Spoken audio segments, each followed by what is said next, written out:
Alam nyo ba kung gaano kalaking tulong sa akin yung yung pag-alaga ng baboy?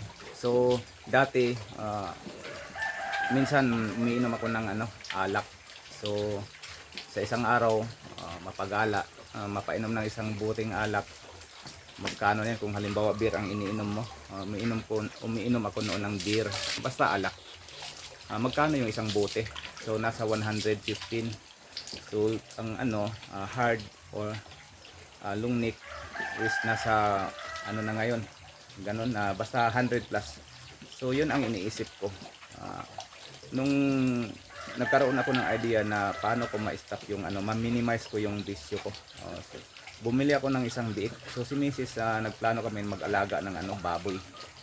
Bumili ako ng 3 biik nung una, tapos na-dispose yun. So sa second time, pagkatapos ng dispose, bumili ako ulit ng 4. So, inalagaan ko yung 4. Doon ako kumuha ng isang inahin sa pang-4 ko na inalagaan. So, nagkaroon ako ng isang inahin. So, ito yung naging inahin ko. Ito yung una kong inahin. So, hindi man siya pure large white kasi na-mix na yan. Pero, yung inahin yan is large white yung mama nito. So, yung barako lang ang Pictrin, black Pictrin. So ganito yon. Ang nangyari kasi dito, dahan-dahan ang pag ikot ng araw. Naging inahin nito, tapos nagkaroon ng isang anak. Nagkaroon ng anak. So 12 yung unang anak niya. 12 yung mga biik. So doon sa 12, kumuha na naman ako ng isang biik. So nagtira ko ng isang biik, inalagaan ko at saka nagiging inahin. So yun ang nagiging inahin ko sa pangalawa. Galing din yan dito sa isang inahan. So lahat ng mga alaga ko ditong mga baboy galing din sa isang inahin. So sa 2 inahin na. So bawat anak dito sa isang inahin ko, kukuha ko ng isa. Ngayon dagdag lang ako sa aking mga alaga. Ganyan lang ang buhay na gusto mong makontrol yung bisyo mo. So mag-alaga ka ng baboy para makontrol mo yung bisyo mo. Instead na ibili mo sa alak yung pera mo, budget mo, ibili mo sa pagkain ng baboy.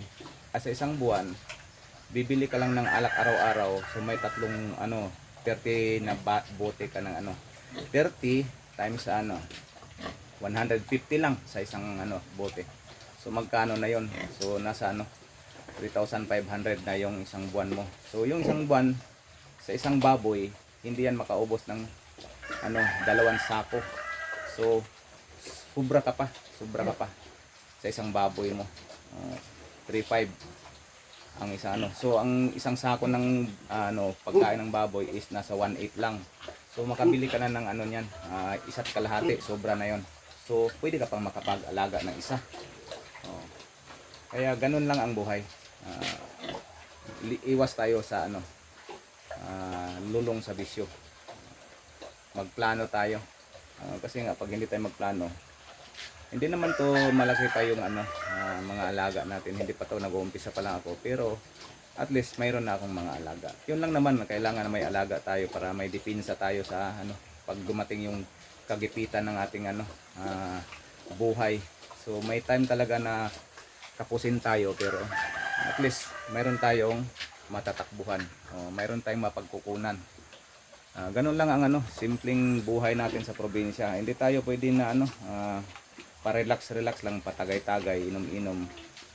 Hirap ang buhay natin ngayon kung hindi tayo magsumikap. Talagang kakapusin tayo. Darating ang time na kahit piso wala tayong madukot sa bulsa natin. Kaya dapat nating paghandaan.